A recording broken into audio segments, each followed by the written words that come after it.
말씀은 사도행전 13장 1절에서 12절까지 말씀인데요.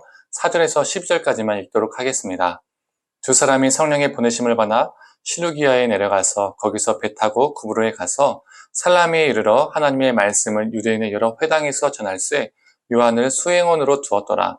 온 섬 가운데로 지나서 바보에 이르러 바이수라 하는 유대인 거짓 선지자인 마술사를 만나니 그가 총독 서기오 바울과 함께 있으니 서기오 바울은 지혜 있는 사람이라. 바나바와 사울을 불러 하나님의 말씀을 듣고자 하더라. 이 마술사 엘루마는 이 이름을 번역하면 마술사라.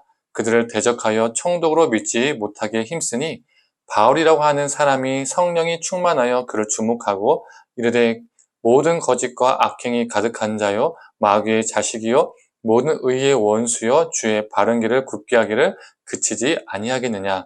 보라 이제 주의 손이 내 위에 있으니 네가 맹인이 되어 얼마 동안 해를 보지 못하리라 하니 즉시 안개와 어둠이 그를 덮어 인도할 사람을 두루 구하는지라. 예 총독이 그렇게 된 것을 보고 믿으며 주의 가르치심을 놀랍게 여기니라. 아멘. 아침 묵상을 들으시는 모든 성도님들에게 하나님의 은혜와 평강이 있기를 간절히 소망합니다. 바나바와 바울에 의해서 안디옥 교회는 든든히 서가기 시작했습니다.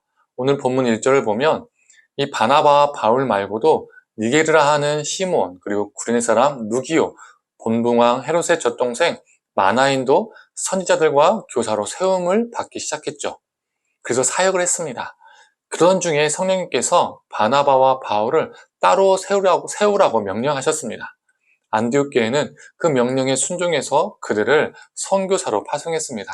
이것이 바로 바울의 1차 전도 여행, 선교 여행의 시작이 됩니다. 바나바와 바울은 성령님의 인도하심을 따라서 구브로 섬의 살라미에 도착했습니다. 그 둘은 그 지역에서 여러 회당을 돌아다니며 하나님의 말씀을 전했습니다. 그리고 바보란 장소에 도착하게 됩니다. 이 바보의 지역은 총독 서기오 바울이 관리하는 지역이었습니다. 이 총독이라는 것은 서기오 바울이 직책이 높은 학식과 권세를 지녔다는 것을 알 수가 있죠. 아무나 총독이 될 수 있는 건 아니잖아요. 그런데 이 총독 서기오 바울을 관리하는 사람이 있었습니다. 총독을 관리하는 사람이니까 총독보다 더 높은 로마 계급을 가진 사람이었을까요? 아닙니다. 그는 유대인 거짓 선지자이자 마술사인 바예수라는 사람이었습니다. 요즘 어떻습니까? 명문대 나오고 세상적으로 높은 지위를 가지고 있고 높은 학식을 가진 사람인데도 미신을 맹신하고 그리고 무당과 점쟁이를 자주 찾아다니면서 자신의 인생을 결정하는 사람들이 있습니다. 서기오 바울이 바로 딱 그런 사람이었습니다. 높은 학식과 권세를 가지고 있고 높은 직책을 가지고 있었지만 마술사, 이 무당 바예수에 의존하며 살았던 사람이었습니다. 그리고 이 마술사 바예수는 영적 자문을 했던 것 같아요. 그에게. 어찌 보면 서기오 바울은 영적으로 세뇌를 당했던 것 같습니다. 요즘 말로 하면 영적 가스라이팅이죠. 그리고 그는 총독과 밀접한 관계를 유지하면서 나름의 안락한 삶을 누리며 살았을 겁니다. 점쳐주고 거짓 가르침을 주면서 이 서기오 바울로부터 많은 것을 얻어냈겠죠. 이 마술사 바예수가 힘썼던 것이 있었는데 그것이 무엇이었을까요? 바울과 바나바가 전하는 하나님의 말씀을 이 총독 서기오 바울이 듣지 못하게 하는 것이었습니다. 그런데 그때 무슨 일이 일어나죠? 바울이 성령이 충만하여 마술사 바예수를 향하여 선포합니다. 10절에서 11절의 말씀인데요. 공동번역으로 읽어보겠습니다. 기만과 죄악으로 가득 찬 이 악마의 자식아, 너는 나쁜 짓만 골라가면서 하는 악당이다. 언제까지 너는 주님의 길을 회방할 셈이냐? 이제 주님께서 손으로 너를 내리치실 것이다. 그러면 너는 눈이 멀어 한동안 햇빛을 보지 못하게 될 것이다. 아멘. 이 바울의 선포가 떨어지자마자 안개와 어둠이 그를 덮칩니다. 그리고 그는 앞을 보지 못하게 됩니다. 거짓 영으로 총독의 눈을 가리어서 영적 어둠 속으로 총독을 몰아갔던 이 바예수가 이제는 거룩하신 영, 성령님으로 인하여 자신의 눈이 가리워지고 이제 자신이 한 치 앞도 못 보는 그런 사람이 되었습니다. 거룩하신 영이신 성령님의 역사 앞에서 거짓 영의 실체가 그대로 드러난 것이죠.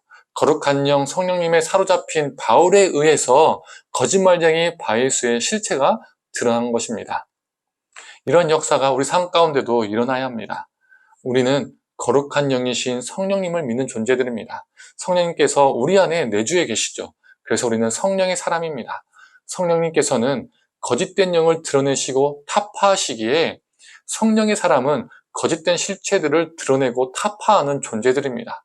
우리가 예수를 믿는다고 또 성령을 믿는다고 하면서 우리가 거짓된 삶을 살아간다면 우리는요, 성령의 사람이 아니라 제2의 바예수가 되는 것입니다. 하지만 우리는 성령의 사람입니다.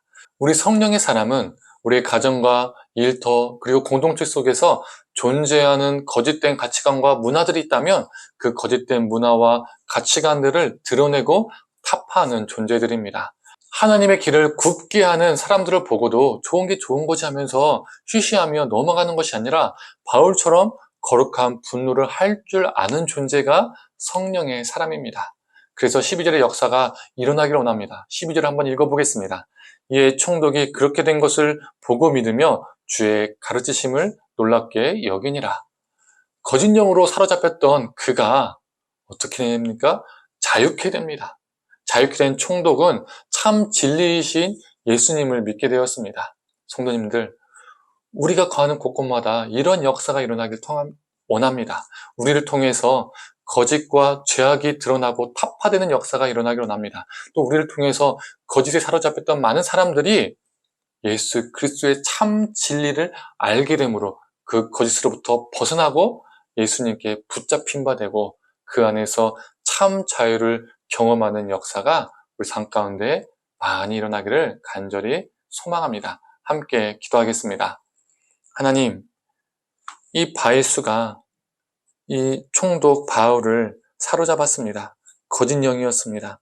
하지만 거룩하신 영 성령님에 의해서 또 거룩하신 영 성령님에 사로잡힌 바울에 의해서 그 거짓 영이 실체가 드러나고 거짓 선지자 바울의 실체가 드러났습니다.